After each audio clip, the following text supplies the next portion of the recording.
বিশাল বড় বাঁশের যে স্ট্রাকচার স্রোতস্বিনী একটা কোনো জায়গায় ঠাকুর থাকবে। প্রতিমা শিল্পী সুব্রত মৃধা তিনি নিজে এবছর সিমলা ব্যায়াম সমিতির দুর্গাপুজো 100তম সনাতন রুদ্রপাদ খোপ খোপ খোপ খোপ করা কিছু বাটামের স্ট্রাকচার।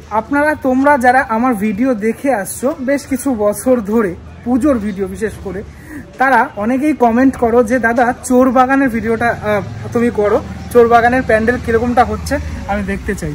তো তাই জন্যই চলে আসলাম 2025-এ চোর বাগান সর্বজনীনের মণ্ডপ কতদূর এগালো সেটা আমি নিজে দেখতে এবং আপনাদেরকে দেখাতে। এটা হলো চোর বাগান সর্বজনীনের মেন এন্ট্রি গেট। এই চোর বাগানে আসতে গেলে Girish Park metro gate number 3, সেখান থেকে তোমরা একদম কাছাকাছি চোর বাগান সর্বজনীন, একদম nearest metro station Girish park. তো এই জায়গাটা কতটা ভিড় হয় সেটা আমরা জানি। চোর বাগান সর্বজনীন লেখা রয়েছে এখানে।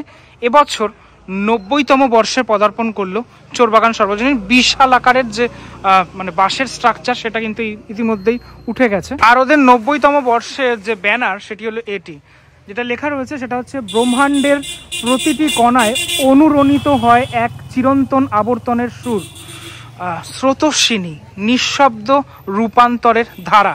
ভাবনা রূপায়ণ ও প্রতিমায় সুব্রত মৃধা, আলোয় প্রেমেন্দু বিকাশ চাকি। আমরা লাস্ট ইয়ারও দেখেছিলাম শিল্পী সুব্রত মৃধা যিনি তৈরি করেছিলেন ঠাকুর, প্রতিমা শিল্পী। কিন্তু এবছর যেটা চেঞ্জ সেটা হচ্ছে তিনি নিজেই রয়েছেন ভাবনা রূপায়ণেও। এবছর মানে টোটাল দায়িত্বে তিনি নিজে রয়েছেন।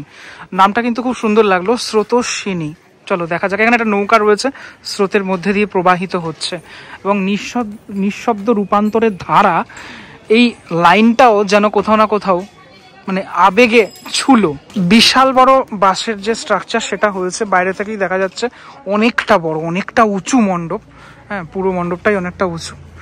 25-এর পুজোর এটা মনে হয় ওদের যে খুঁটি পুজোর দিনকারের যে ব্যানার সেটা এটা।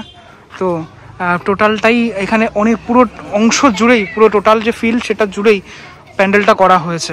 লাস্ট ইয়ার অর্থাৎ 2024-এর যে ঠাকুর আমরা দেখেছিলাম সেই ঠাকুর এখানে একটি ছবি রয়েছে এবং ব্যানারের মধ্যেই ছবিটি রয়েছে এবং চোর বাগানের যে লোগো সেটিও রয়েছে। চলো ধীরে ধীরে মণ্ডপের ভিতরটা একটু দেখি কত দূর এগালো কাজ। সত্যি চোর বাগানে যখনই আসি আমার প্রত্যেকটা ইয়ারের কথা মনে পড়ে যায়। প্রত্যেক বছর চোর বাগানে খুব সুন্দরভাবে প্রতিমা এবং যে মণ্ডপ সে মণ্ডপ তৈরি হয়ে থাকে। এবছরও তার অন্যথা নয়। এবছরও কিন্তু মানে আমার এবছর মনে হয় অনেকটা বড়, মানে পুরো অংশটা জুড়ে যেহেতু কাজ হচ্ছে, অনেকটা বড় টোটাল এরিয়াটাই জুড়েই এই যে কাঠামো, সে কাঠামোর কাজ অলরেডি হচ্ছে। এটা মেনলি দেখতে পাচ্ছি সেটা হলো এইখানটাতে একটা এরকম কিছু মানে জায়গা হয়েছে আর তার পাশে এরকম একটা মানে প্যাসেজ রয়েছে।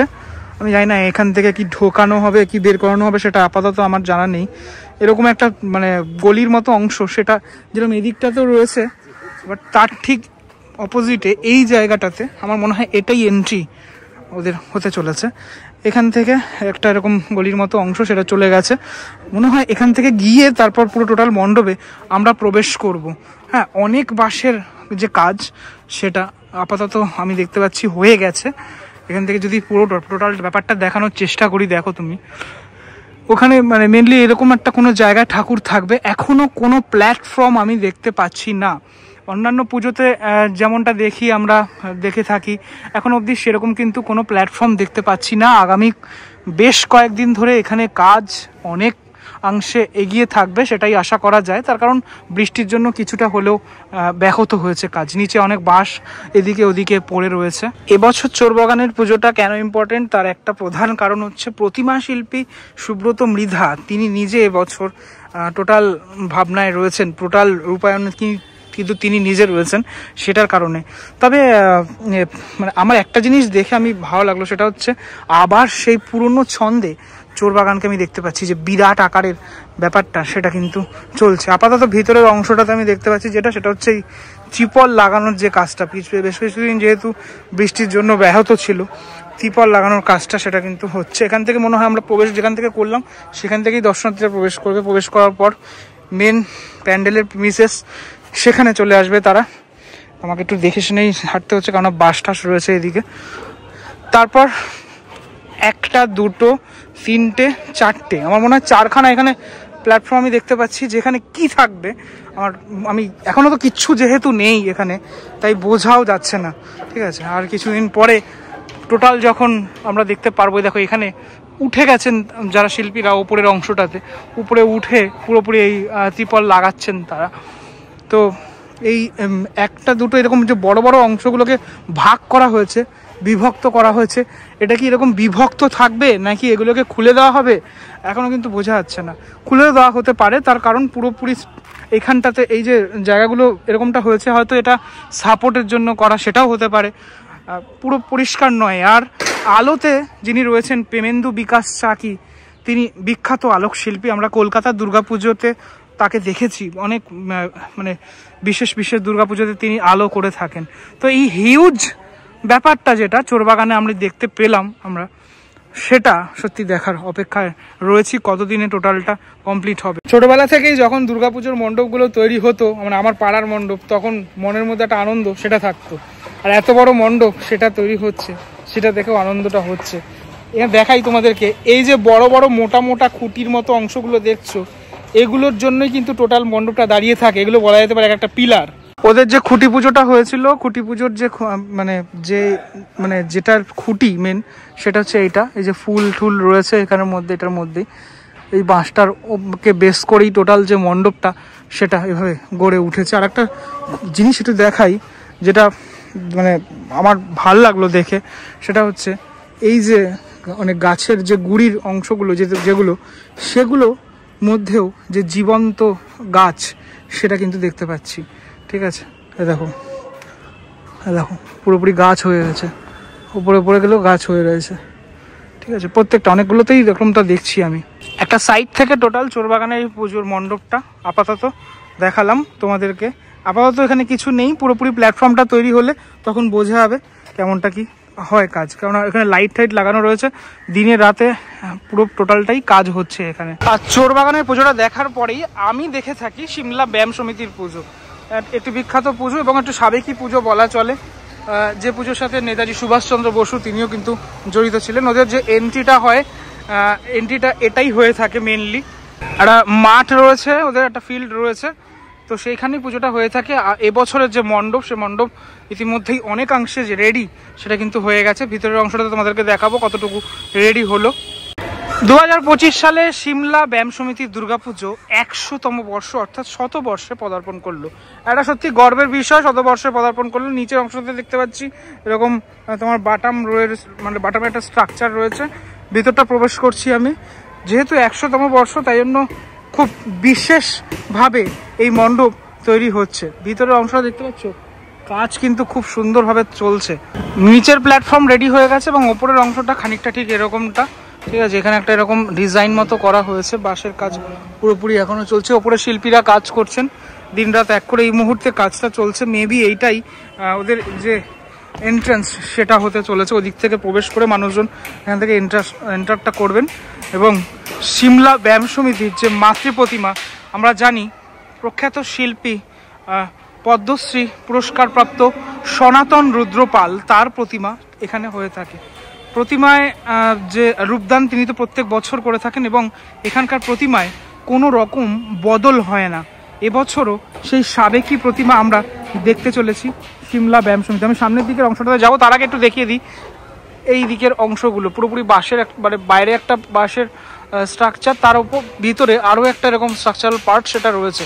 সামনের অংশটা ঠিক খানিকটা এরকম দেখালাম, যেটা এদিকে ওদিকে এখনও অনেক কাজ বাকি। এই ভিতরে একটা মনে হয় আরও একটা প্ল্যাটফর্ম সেটা তৈরি হচ্ছে ভিতরের।